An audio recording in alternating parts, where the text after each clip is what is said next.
Porque la matemática es belleza y la belleza es matemática. ¡Ay, es imposible escapar de los números y los seres!, exclamó el poeta francés del siglo XIX, Charles Baudelaire. Ese es mi problema a resolver. ¿Pero cómo hacerlo? La omnipresencia de la matemática en todo me hizo creer que éstas eran parte del pensar calculante que han devastado el delicado y secreto misterio poético de la realidad. Fue William Blake, poeta y profeta inglés del siglo XIX, quien nos mostró a Urizen, creador del universo material y de la ciencia, arquetipo de la lógica y la razón, que una y otra vez midió y dividió espacio por espacio en su oscuridad multiplicada por 9. Pero, oh paradoja, fueron los mismos poetas los que me reconciliaron con las matemáticas para que yo no las injuriara ni las encontrara amargas, como Rimbaud con la poesía.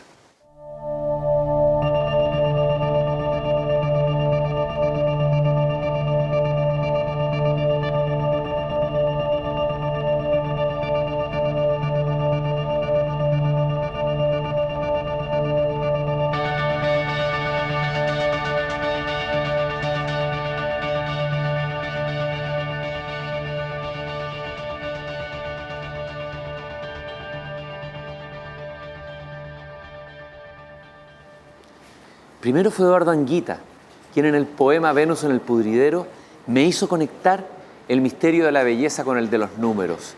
Hasta el más rústico ser busca poseer a la belleza. Si el gañán toma a la mujer por la cintura, no deja la mano ahí en reposo. El gañán va recorriendo en el poema el cuerpo de la mujer sin saber que ahí están las matemáticas. Y al final del poema, el poeta se dirige al gusano que busca devorar ese cuerpo bello. ¿Tú crees que es el cuerpo el que apeteces? Gusanos son los números. Te danzo sección áurea. En el corazón de su poema metafísico, en el de Anguita, danzan las matemáticas, cantan los números. Después apareció Zurita, en un poema publicado en la revista Manuscritos del Instituto de Estudios Humanísticos de la Escuela de Ingeniería de la Universidad de Chile. O sea, aquí. El poema se llama Áreas Verde y está escrito en forma de proposiciones lógicas o axiomas. Dice: 1. Algunas vacas se perdieron en la lógica. 2. Otras huyeron por un subespacio donde solamente existen biologías. 3. Esas otras finalmente vienen vagando desde hace como 1 millón de años, pero no podrán ser nunca vistas por sus vaqueros, pues viven en las geometrías no euclidianas. Y Zurita me llevó a otro ingeniero y poeta, Juan Luis Martínez, quien en este libro desopilante, La nueva novela, lleva el maridaje de la poesía y la matemática hasta el delirio. Un ejemplo: dados 2 puntos A y B, situados a igual distancia uno del otro, ¿cómo hacer para desplazar a B sin que A lo advierta? Plantéesele a A el siguiente problema: ¿cómo haría A para desplazarse sin que B lo advierta? Paréntesis. En el momento en que A se concentra en el problema, B se desplaza rápidamente. Y una revista de matemáticas de la Facultad de Ciencias Físicas y Matemáticas de la Escuela de Ingeniería de la Universidad de Chile, también aquí, incluye un pequeño artículo, Formación del concepto de masa. Busco la firma, Nicanor Parra, profesor de mecánica racional en el Instituto Pedagógico de la Universidad de Chile. Descubrí entonces que detrás de los poemas y antipoemas y de los artefactos había también una mente matemática. Poco a poco fui descubriendo que las matemáticas y la poesía eran dos subconjuntos con una misma área común, o dos versos de un mismo gran poema. Pero lo más impactante fue darme cuenta que detrás, en la estructura misma de la poesía, subyacían las matemáticas.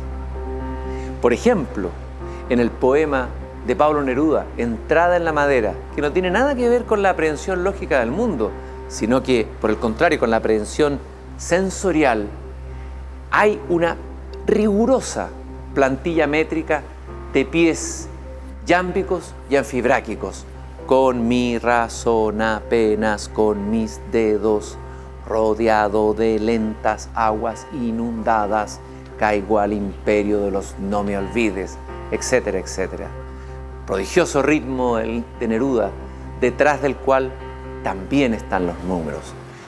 Y otro poeta y fundador de una escuela de arquitectura se preguntó: ¿cuál es la distancia máxima entre dos notas para que todavía haya música? Godofredo Yomi. En realidad, bastaría con haberse remontado a los orígenes de la poesía, al poeta latino Virgilio, autor de la Eneida, poseedor de unos saberes ocultos, de una matemática esotérica, tal vez prohibida. Y más atrás aún, a Orfeo, que descendió al infierno a buscar a su amada, con la vibración de su arpa, con la música de las esferas. Al fondo de todo esto estaba Pitágoras.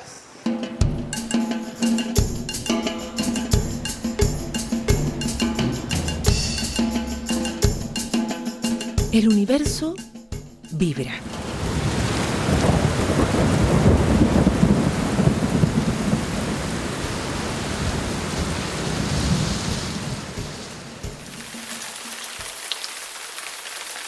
No la vemos, pero el sonido nos dice que es lluvia. No vemos su interior, pero al golpear la sandía sabemos que está madura. Es su vibración. Cada tono del arco iris se forma también por vibraciones. Las percibimos por su color. Casi todos los fenómenos naturales están compuestos de vibraciones u ondas asociadas a distintas frecuencias que se representan a través de su espectro. Lo que estamos viendo es la vibración de los colores de un espectro. Y lo que escuchamos está compuesto por una gama de ondas de sonidos de más graves a más agudas. Así es como percibimos la naturaleza a través de nuestros ojos y oídos.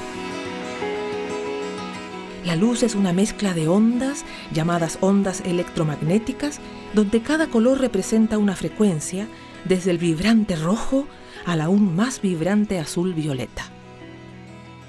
Asimismo, en el canto de este chincol se mezclan un conjunto de ondas a distintas frecuencias, de más graves que oscilan más lento a más agudas que oscilan más rápido. Esta mezcla se resume en el espectro que registra todas las frecuencias presentes en el sonido de este chincol. Imaginemos una cuerda que se encuentra tensa entre dos puntos. Puede ser, por ejemplo, la cuerda de una guitarra o de un violonchelo. Si la cuerda está en reposo, forma una línea horizontal. Pero si la tocamos, comienza a oscilar. Si pudiéramos ver en detalle cómo se está moviendo la curva, el movimiento está formado por sucesivas crestas y valles que se suceden. Si consideramos, por ejemplo, un punto en la cuerda, este punto está oscilando, está vibrando, es decir, tiene un movimiento vertical de subir y bajar. Esto define la frecuencia de la onda. La frecuencia de la onda es simplemente el número de oscilaciones que se producen en un segundo y se mide en hertz.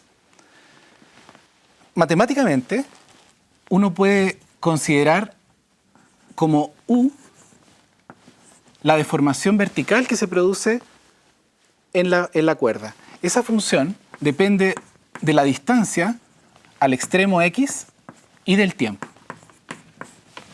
El modelo matemático que gobierna la dinámica de la vibración de la cuerda se conoce con el nombre de ecuación de ondas. Esta ecuación expresa un balance entre las fuerzas que están actuando sobre las partículas que conforman la cuerda y la aceleración de cada una de estas partículas. Matemáticamente es la expresión siguiente: segunda derivada de u, que sería la aceleración con respecto al tiempo 2 veces, proporcional o igual a la segunda variación de la deformación con respecto a la variable espacial x 2 veces. Este modelo, que es la ecuación de ondas, aparece también en numerosos otros fenómenos físicos. Se le encuentra, por ejemplo, en la vibración de un tambor, se le encuentra también en la propagación de una onda sonora.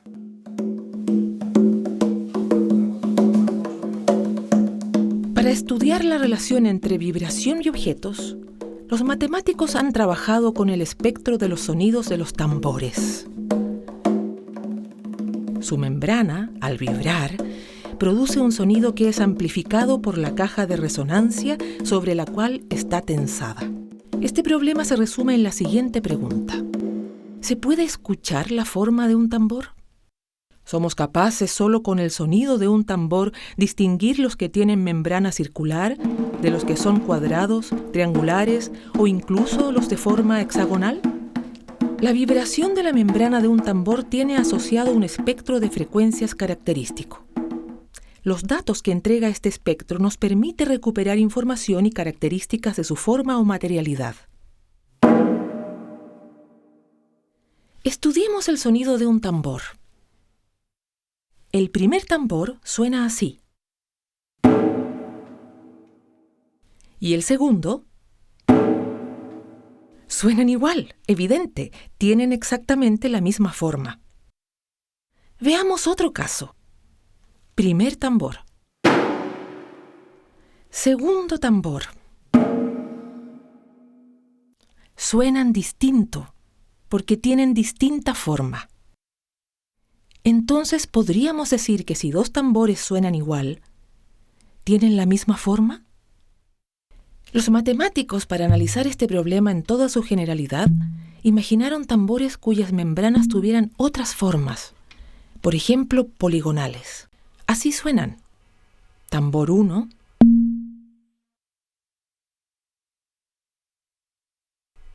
tambor 2.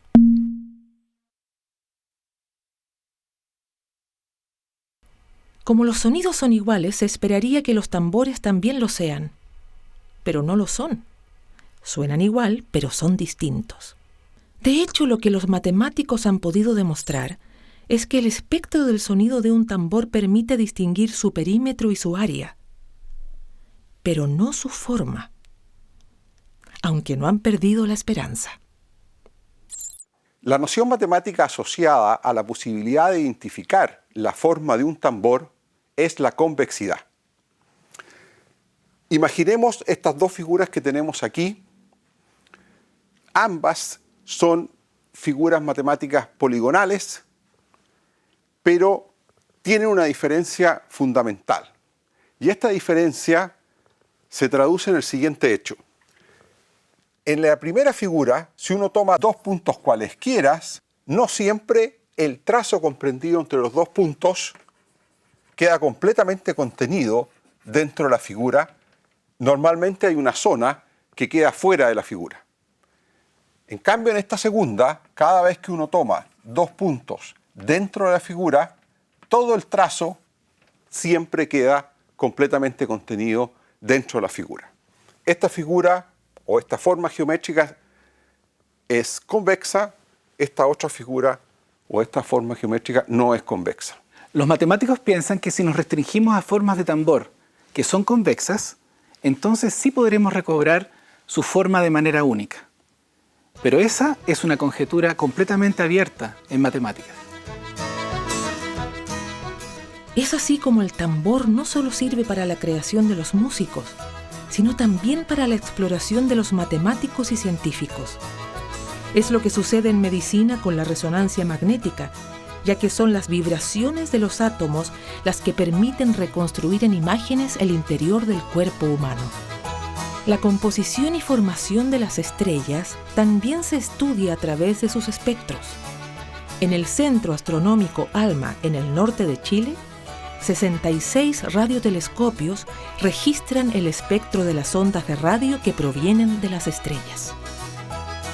La idea que subyace detrás de la descomposición espectral es el hecho de que los fenómenos físicos complejos se pueden descomponer en comportamientos simples. Dicho en otros términos, esto significa que el todo se puede escribir como suma de sus partes. Sin embargo, la naturaleza muchas veces es disruptiva y los fenómenos no responden a esta linealidad, sino que el resultado es muchas veces mucho más que la suma de las partes. En matemáticas esto se denomina no linealidad. Si agregamos el término no lineal, se obtiene lo que se llama la ecuación de ondas no lineal. Esta puede tener muchas formas. A los matemáticos les ha servido y ha sido un avance fundamental en la detección, por ejemplo, de tumores cancerígenos, pero también se cree que es clave para la detección de las primeras ondas gravitacionales que se produjeron en el momento del Big Bang, en el origen del universo.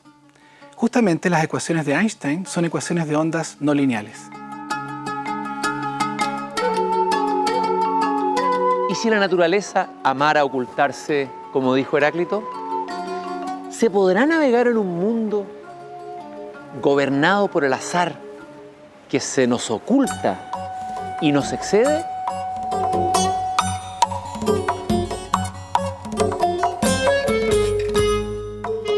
Si fuéramos una de estas esferas y nuestro nombre debiera salir entre otros cientos de posibilidades, ¿qué probabilidad tengo de ser elegido al azar? El estudio matemático del azar es quien tiene la respuesta. Como un cálculo matemático, las probabilidades están presentes durante toda la vida de un individuo, desde su concepción a la muerte, y en estas probabilidades el azar es quien decide. Por azar nacemos hombre o mujer. Es casualidad pura. Pero durante la vida también hay azar mezclado con otros factores, ocurrencia de hechos que modifican las probabilidades. Por ejemplo, de tener hijos después de los 30 años, o de morir pasado los 50. Si bien el azar es un misterio para nuestra comprensión, justamente porque hay casualidad, cuando se estudia el comportamiento colectivo, se pueden establecer ciertos patrones que se repiten. Esto permite a los matemáticos estimar probabilidades de ocurrencia de un hecho, lo que ayuda a establecer leyes para predecir, anticiparse y prevenir situaciones. Volvamos a la probabilidad si nacemos hombre o mujer y multipliquemos este hecho miles de veces. Es lo que estudia la ley de grandes números. Un hecho repetido miles, millones de veces para estimar probabilidades de ocurrencia. De este modo podríamos saber qué probabilidad hay que un recién nacido sea un hombre. Los datos chilenos desde 1858 a 2008 muestran que la probabilidad que nazca un hombre es del orden del 51%. Es así como la línea azul, que representa a los hombres, se mantiene por sobre las mujeres. La dirección que toman estos nacimientos se denomina tendencia. Es la línea roja que muestra el comportamiento y que se utiliza para predecir situaciones. Si nos acercamos a la información que contiene el gráfico, podemos ver las oscilaciones del azar. Es lo que se conoce como ruido. En el ruido se puede ver el fenómeno de las rachas.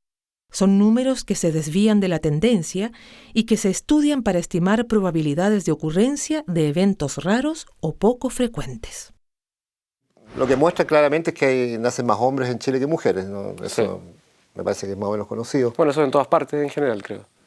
Creo que es como una cosa muy, muy marcada. Pero lo que uno observa es que va decayendo. Sí. O sea, que se va emparejando el nacimiento de hombres y mujeres, hasta donde entiendo. Estas rachas que aparecen, no sé... Son parecidas de repente a las rachas que aparecen en finanzas o en economía. Por ejemplo, no sé, uno ve estos típicos gráficos así, donde tratan de mostrar la evolución de una acción y uno ve estas cosas que son medio aleatorias y de repente, ¡pum!, pega una subida así grande o una bajada. ¿Y eso a qué se debe en el modelo? Porque aquí son gente que de repente piensa que una acción vale menos que lo que debería valer y empiezan todos a comprar y se ven esta subida. Pero volviendo a esto de los nacimientos, yo no entiendo en qué se pusieron de acuerdo estas madres que, bueno, en realidad los padres son los que determinan el sexo, ¿no? Claro, pero no creo que se hayan puesto todos de acuerdo. Yo creo que esto es algo que... Pero ¿cómo entran en esos ciclos aparentes de racha? Bueno, esa es la gracia un poco de las rachas. Te dan un montón de información del fenómeno que está sucediendo detrás y por eso son bonitas de mirar. En el caso de los nacimientos, las rachas pueden estimar qué probabilidad hay que de una familia con 4 hijos todos nazcan del mismo sexo. El resultado es bastante sorprendente. 1 de cada 8 familias con 4 hijos tendrán todos sus hijos del mismo sexo. Siguiendo con el estudio del nacimiento y de la vida, la intuición nos dice que la tasa de mortalidad debería crecer por edad. Esta información también está en las rachas y se estudia con la metodología cuasi estacionaria, que es la estadística dentro de una racha larga. Sin embargo, la distribución cuasi estacionaria es contraintuitiva, ya que si seguimos con el gráfico de mortalidad, nos damos cuenta que esto es cierto para un rango de edades intermedias, porque pasados los 80 años, la tasa de mortalidad se mantiene constante o incluso decrece. Los eventos cuasi estacionarios rompen la uniformidad y el equilibrio esperado. La ley de los grandes números y los estudios de las rachas están presentes en muchas de las decisiones que enfrentamos a diario. Es así como su uso puede ayudarnos a conocer las probabilidades que falle un avión, darnos información para predecir el clima o incluso como base para los diagnósticos médicos. A ver, una de las cosas interesantes de las matemáticas es que lo que conocemos es muchísimo menos de lo que está por descubrir. A ese respecto, en nuestro grupo trabajamos en un montón de problemas que tienen que ver con probabilidades y con aplicaciones, desde la vida cotidiana hasta la astronomía, pasando por la modelación, etc. Por lo tanto, vemos que el futuro para nuestro grupo y para nuestro departamento es bien promisorio, sobre todo en lo que tiene que ver con aplicaciones.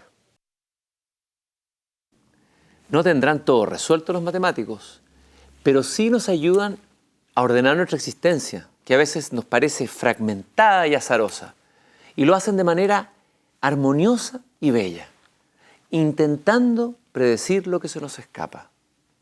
Además, las matemáticas tienden puentes, relacionando lo que está próximo, como lo hacen los poetas.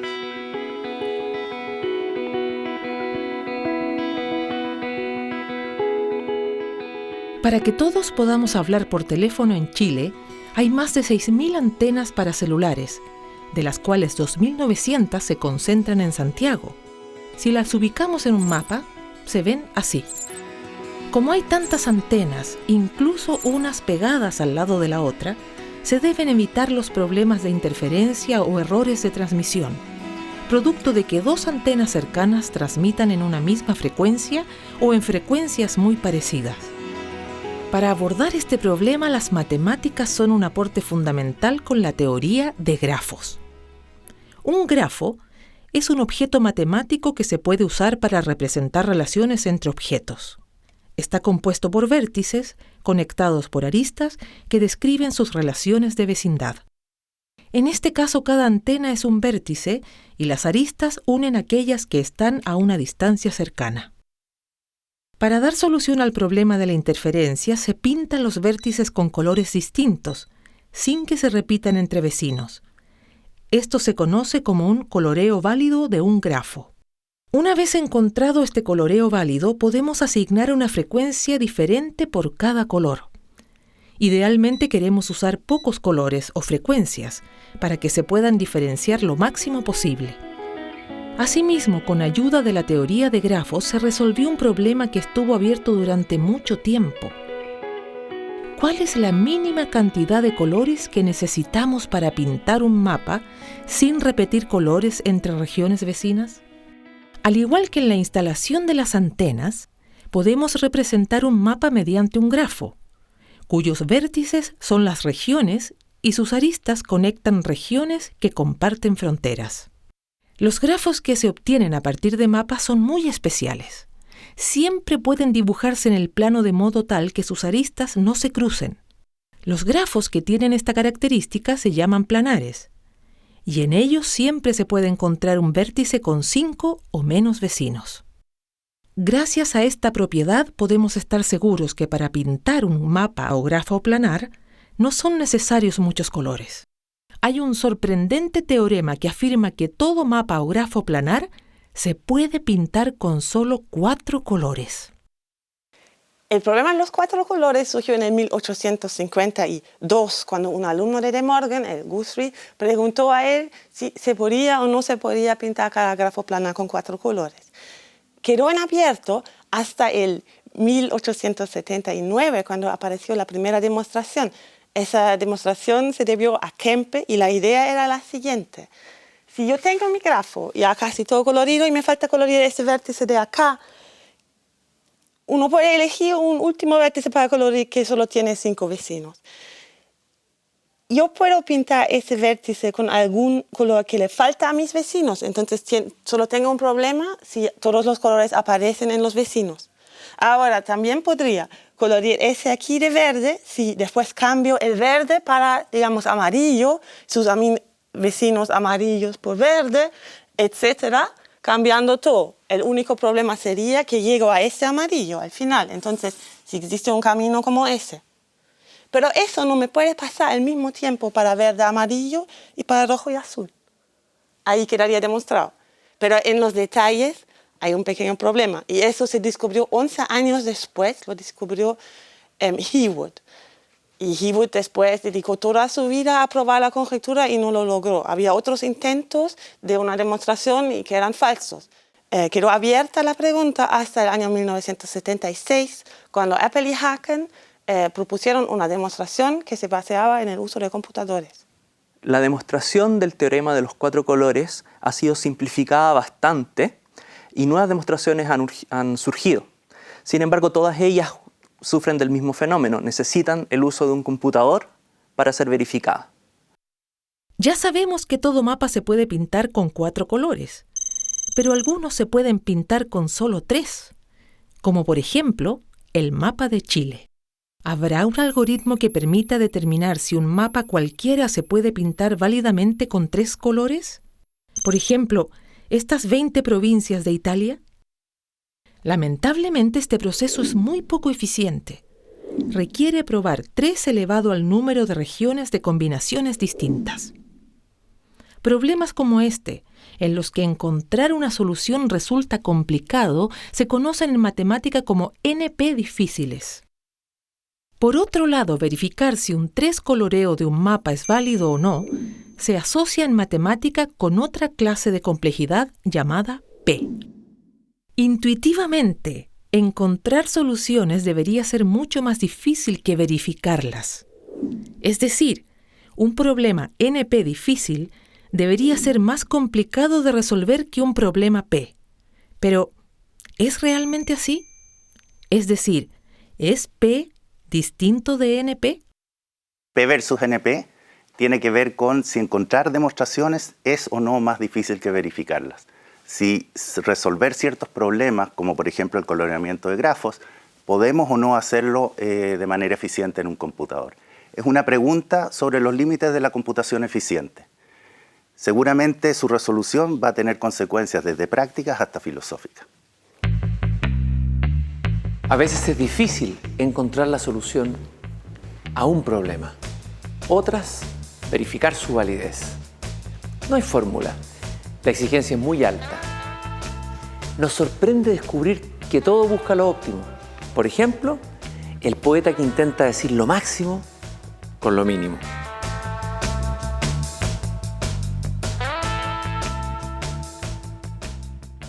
Los deportistas buscan optimizar, quieren hacer su camino en el menor tiempo posible. ¿Qué trayecto será el más rápido? Solamente usando la intuición podríamos asegurar que es la línea recta. Pero muchas veces la solución más óptima desafía esta intuición. Es el caso de la curva braquistócrona, por donde se desliza una bolita que cae por su propio peso. Aunque el trayecto es más largo, es el camino más rápido para llegar de un punto a otro. La forma exacta de la curva fue un desafío para los matemáticos durante mucho tiempo. Galileo Galilei llegó experimentalmente a creer que era un arco de circunferencia, pero se equivocó por muy poco. Más tarde, Jean de Bernoulli y el mismo Newton establecieron matemáticamente que se trataba de un arco de cicloide, curva que se obtiene al seguir el movimiento del extremo de un rayo de una rueda que gira. Este tipo de curvas de tiempo mínimo se conocen en matemática como curvas geodésicas. Son las mismas curvas que recorre un avión cuando optimiza su recorrido entre dos puntos para que el viaje sea en el mínimo tiempo. En este caso, el avión sigue la curva de longitud mínima entre dos puntos de una esfera. Sin embargo, esta solución óptima no responde a la intuición si la mostramos en un plano, donde el tiempo óptimo corresponde a la curva y no a la recta. Se trata del siguiente problema: colocar un tobogán de forma óptima, de forma que minimice el tiempo total que una bola mete para ir del punto A al punto B. En este problema vamos a suponer que la bola tiene masa 1, velocidad inicial 0 y que no hay fricción. Por lo tanto, hay conservación de energía dada por esta fórmula conocida: la energía cinética es igual a la energía dinámica.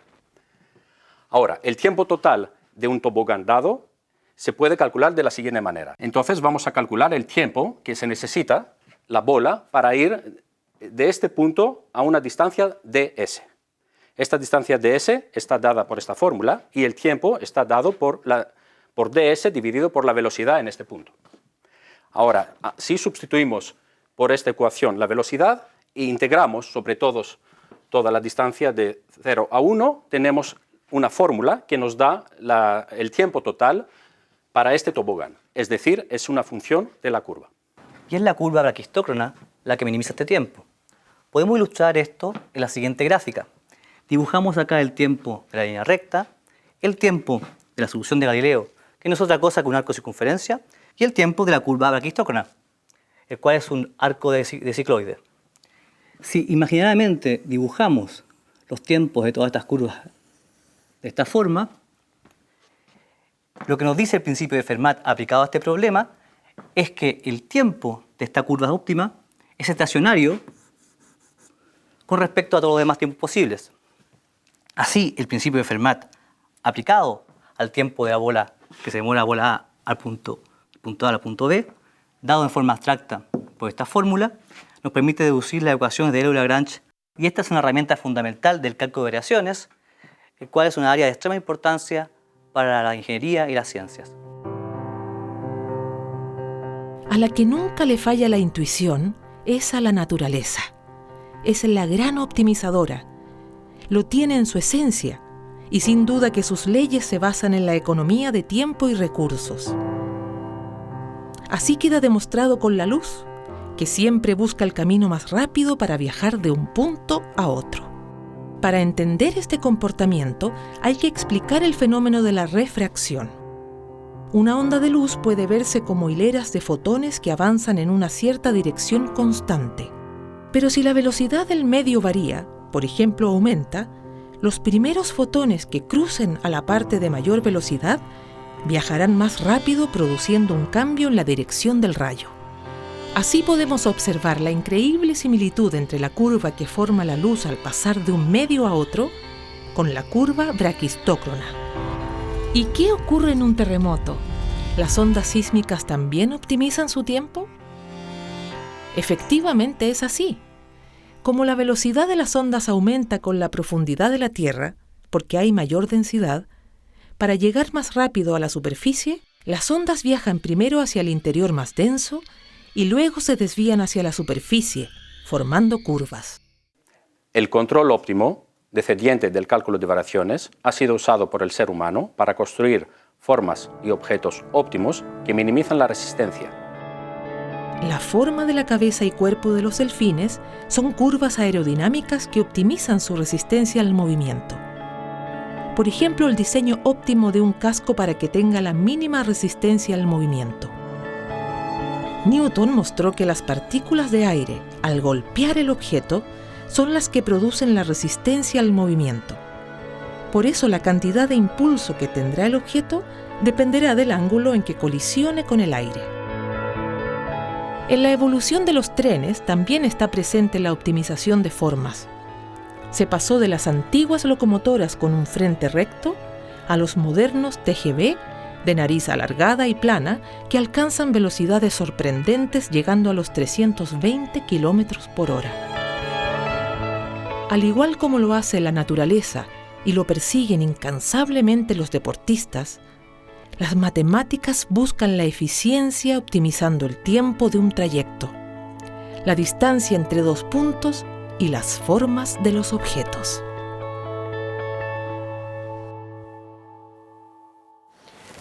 Desde Pitágoras buscamos un orden, una forma.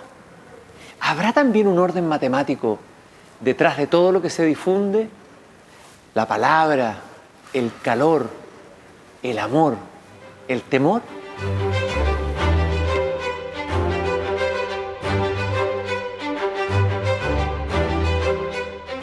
Todos hemos tenido la experiencia de sentir el calor y percibir cómo la temperatura varía si estamos más cerca o más lejos de la fuente que lo genera. Los matemáticos estudian este fenómeno con la ecuación del calor, que mide la variación de temperatura en cada punto de una habitación. El promedio subirá si estamos más cerca del fuego y bajará si nos alejamos. Con la ecuación de calor podemos predecir cómo el calor se difunde para cambiar la temperatura de la habitación. Esta ley establece que si el promedio de temperatura alrededor de un punto es mayor que en él, la temperatura en ese punto aumentará. Y si el promedio alrededor es menor, disminuirá.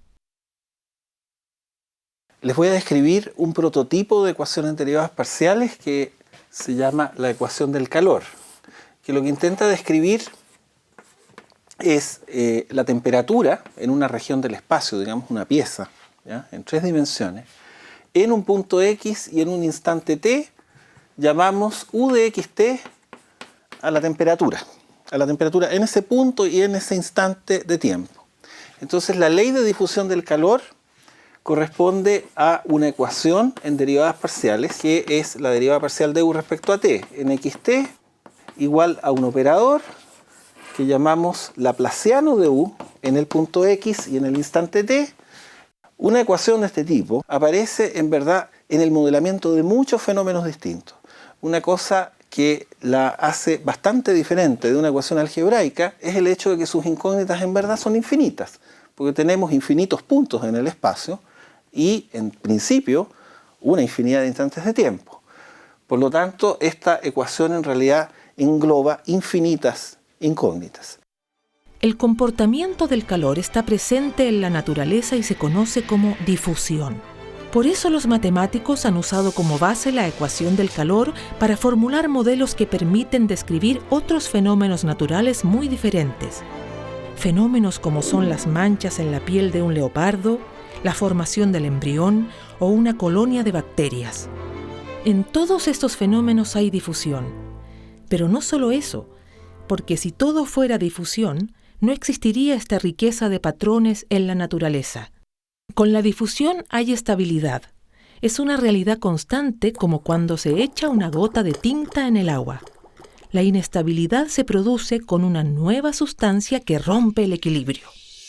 Si pensamos que las motas oscuras en la piel del leopardo fueran gotas de tinta que se difunden, estaría todo teñido de un solo color y no mostraría ese patrón característico. Algo se agregó a la difusión natural que fue creando las motas.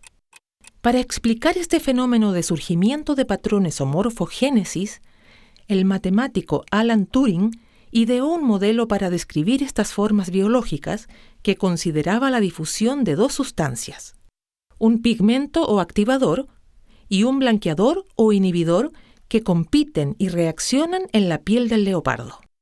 Reaccionan porque tienen cierta interdependencia. Su sola presencia los hace crecer o disminuir. El sistema de ecuaciones que establece esta relación tiene como base la difusión, pero se le agregan a la ecuación del calor dos fenómenos no lineales. En el estudio de colonias de bacteria o el crecimiento de tumores también se observan patrones, pero se suma una tercera variable que es el sustrato, es decir, la comida que necesitan las bacterias para desarrollarse. Es un proceso simultáneo, donde actúa el activador, inhibidor y sustrato y forman un patrón de crecimiento. Hemos visto que la ecuación del calor sirve para describir multitud de fenómenos. La temperatura de una pieza, una bacteria, el movimiento de tumores. Y lo que vamos a hacer ahora es presentar un último modelo que nos va a describir el límite de lo que se conoce en ecuaciones en derivadas parciales no lineales. El modelo que les voy a presentar se conoce como el modelo de Navier-Stokes. Y lo que tiene en adición a la ecuación del calor es dos términos no lineales que van a medir ya no la temperatura, sino que la velocidad de un fluido. Estos dos términos no lineales son los siguientes. Primero tenemos un término que se denomina transporte por el fluido mismo, y por último tenemos un término relacionado con la presión del fluido. Y lo que mide este término es el hecho de que un fluido no se puede comprimir. Esta ecuación no se conoce matemáticamente hablando su solución. Las ecuaciones en derivadas parciales no lineales, en particular aquellas que provienen de fenómenos de difusión más términos no lineales correspondientes a reacción, aparecen en una gran cantidad de aplicaciones y, por sobre todas las cosas, desde el punto de vista matemático, encierran desafíos que son realmente gigantescos. Ya el solo saber si una ecuación es resoluble, si tiene solución, si tiene más de una solución, si se puede encontrar de manera más o menos explícita o representarla de una manera adecuada y seleccionarla de manera que dé respuestas a la pregunta que la origina, son problemas que son muy importantes y muy trascendentales para el área y que están muy distantes todavía de ser resueltos completamente.